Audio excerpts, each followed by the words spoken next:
if you'd have said, who'd you talk to? And he said, I talked to the detective. Well, was it Detective Lewis? Was it Detective Quinn? Was it Detective whoever? What I think that the question assumes is that he did in fact talk to Detective Lewis, and he didn't. I don't know if that's true. Well, I'm not conceding that. Well, I'm going to tell you that I haven't heard anything that would indicate that that's truth. Yeah, well, you have a good faith basis to ask that. You haven't heard anything of who he spoke with. That's my point. That's the point. But you all can't. But you two, neither one of you can proffer that. Judge, it's not proper, Mr. Steele. No. Listen. It's not. It would be a violation before me for you to put that in front of this jury. You're not letting me finish. In the September 17, 2000. You were saying to the court that you have a belief that there is another statement out there. There's not. How could you say that? Because it hasn't been brought up. If it gets brought up, then we'll correct it at that point in time. But right now, I'm going to direct you not to inquire that line. You don't have a basis to do so. Not true. Well, go ahead and make a statement and see what happens. Your Honor, listen. Go ahead and make the statement in contravention to what I've just told you, and I'm telling you that you will have some problems in front of me. I'm trying to articulate to you. You have told me everything at this point. You have told me that there's got to be a statement. Now, if you find the statement, I will, one, apologize to you. Two, I will take corrective action. That's probably not going to be nice to anybody. But at this point, there's nothing for me to do other than if you don't have a good faith basis to do it, you can't ask the question. Your Honor, listen. There is a recording between Detective Quinn and Adrian Bean where Adrian Bean says, I lied to your... But we don't know what he lied about. He says he lied about who he's talking about, the car. But we still don't know whether or not he had a conversation with Detective Lewis. And I made it clear. It's 10 years ago. But you said you had, in your conversation with Detective Lewis, that's what you proffer. I said, or any other detective or law enforcement. Read the transcript. I made it clear. I don't know. He doesn't remember names. He says it was Detective Quinn. Also, on the recording, on Sunday, January 22, 2023, Mr. Bean is the one who said this happened in the hospital. Your Honor, I'm the one complaining about I don't have the statement. I've been asking for it. This is Brady. Clearly there was a statement made. But we don't know if there's a statement. You're supposing there's a statement, okay? And there may be. And you know what I said? And you know what I said earlier?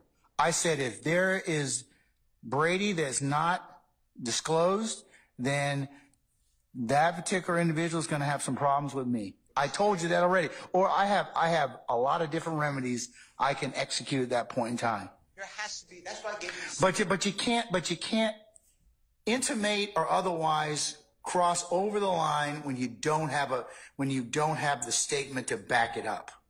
Judge, I've been robbed of the statement. But we don't know where the statement is. If we find the statement or it comes up or in cross-examination, Quinn brings up and says, hey, happen to have a statement right here in my massive file. And if he does, then of course I will revisit this particular subject again.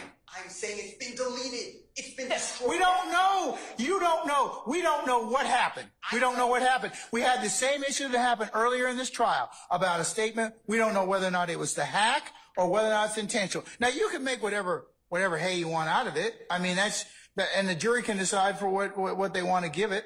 But you cannot ask the question in its current form. You just can't. Your Honor, I'm not asking any questions, but you have to understand the following, please. 6 days later, Detective Quinn and Adrian Bean are on recording where Adrian Bean tells Detective Quinn, I lied. About what? I lied. About what? Who was driving the car. He gets cut off. Detective Quinn says, yeah, tell me about it. Where's that statement? That's what I've been asking for. But that doesn't still give you the latitude at this point in time to ask that question. Now, I told you, if we find out from Quinn, and I'm telling the state that if I find out that the statement exists, there's going to be a lot of unhappy people. Well, what if you don't find out it exists? I still am entitled to it. That's my whole point. Okay, but here's the thing. You've asked me for it. I've asked them. If it comes up later, or I find out it's sitting someplace that was in possession of the state, pursuant to case law and definition, then we'll have some problems. I understand, but you're asking when you have to find the statement for it. I'm telling you the statement was made. It doesn't work that way, Mr. Steele. I'm sorry. It does work that way. No, it does not. Yes, it does. No, it doesn't. And you haven't presented any case law to tell me how to do that. And I'm telling you, as the judge presiding over this case, if you do that, it's misconduct. I'm not doing anything. I'm telling you right now. I don't know what you're telling me. I am telling you, you have no good faith basis to this point in time to ask that question right now, or to intimate that. I didn't ask any question. You are listening to the district attorney above. I'm ready to cross-examine. I'm going to play the recording you just heard. This gentleman tells me on recording that he was at the hospital speaking with law enforcement. I want that. It is backed up because on recording, 6 days after the crash into that side of the building, Your Honor, Detective Quinn and Mr. Bean are talking about the statement that Mr. Bean made prior. I don't have it. And when the court asked me, well, you got to find it, or if I find it, it wasn't given over. Then we'll have some problems. Then we'll have some issues. I have some issues now.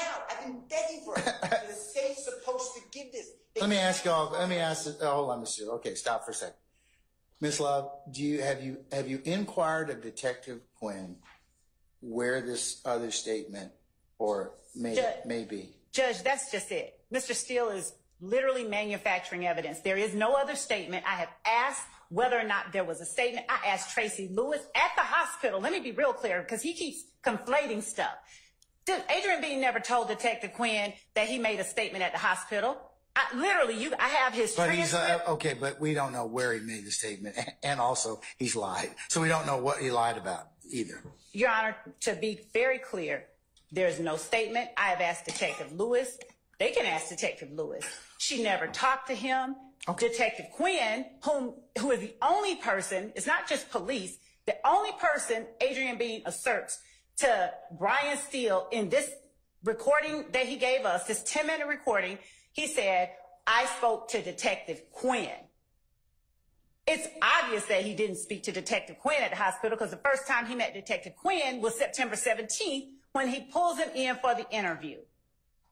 Literally. Mr. Steele is manufacturing something. So when the court is even asking me, okay, do you know where this statement is? Assuming that there's not a statement. There is no statement. There's no evidence. That's the problem with Mr. Steele asking questions the way that he asked them. He is assuming facts that are not in evidence. And he is usurping the jury's province and their ability to discern and weigh evidence, because he is injecting assertions into his questions about things that don't exist. Similarly, he says, do you recall explaining that you made calls from the Fulton County Jail that you knew were being recorded to support your lie to the police that Jeffrey was involved on September 11, 2013? That's what he asked the witness. You heard the interview. He doesn't say that anywhere in that interview. This is the kind of manufactured evidence Mr. Steele keeps putting in front of the jury. He never said that during the interview, yet that's the question. That's the question Mr. Steele asked Adrian Bean on the stand. Nothing like that ever happened. And during his cross-examination of Adrian Bean, the cross-examination is replete with examples just like that. There is no statement. He can't sit there and say there has to be a statement and then ask the question as if there is one, because that's improperly asserting to the jury something that isn't factual. There's no evidence of it. So to answer the court's question, of course we have asked who spoke to whom. Did Tracy Lewis, did you speak to Adrian Bean? Tracy Lewis, I talked to Walter Murphy, and I put it in my report. I made a report of that. Calhoun, did you talk to Adrian Bean? I talked to Frederick Prothro. Here's my recording of that. Detective Quinn, and then this idea of destruction of evidence, that is the fallacy that is getting thrown around. That's the problem with asserting facts not in evidence. That's the problem with them being allowed to ask those kind of questions. Do you destroy evidence? Nobody has said anyone destroyed any evidence. Eduardo Navarro Flores said he heard that Detective Quinn had erased the interview. Well, then why all throughout Detective Quinn's report does he refer to the lie that Eduardo told in the first place? How is that destroying evidence? But they're trying to create a narrative for the jury of things that don't exist, a narrative that somehow the state destroys evidence. There's been no evidence, no suggestion that the state has destroyed any evidence, but they're going to ask it a million times. So that's what Mr. Steele is doing with this whole statement at the hospital. He's going to ask it a million times. So the jury's sitting there going, well, where is it? And then in the end, $100 says that he gets up there and says, they destroyed the statement from the hospital, knowing he has no evidence that one even exists. With Detective Lewis, and certainly not Detective Quinn, who is the only person Adrian Bean tells Mr. Steele, at least in the portion of the recorded interview he gave me. I don't know what else he told. I don't know what Mr. Steele told Adrian Bean. But it's obvious that he's leading him through the interview that the court heard. And even being led, Adrian Bean does not let up on his assertion about Detective Quinn. Mr. Steele tries to get him to change it. You mean somebody else, other police, no, just Detective Quinn. So this idea that he has a right to ask questions that assume things that are not in evidence, that he has not put in evidence, that he cannot expect to be put in evidence, is ludicrous. And to assert that the state is trying to hide something because he wants to taint the jury's mind, taint the fact finders with falsehoods, and somehow, I guess that's the way he wins cases. I don't know. But, Your Honor, I'm flabbergasted. The number of times he asked Adrian Bean questions that assumed facts that are not in evidence is just staggering. It's just staggering. I'm simply asking that Mr. Steele be precluded from asking those kind of questions.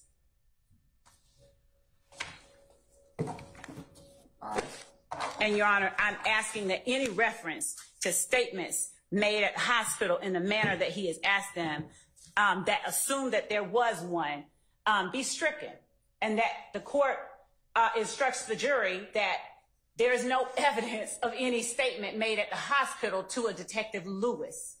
And then let them weigh whether or not a statement was given to Detective Quinn. But that's not the question that Mr. Steele asked.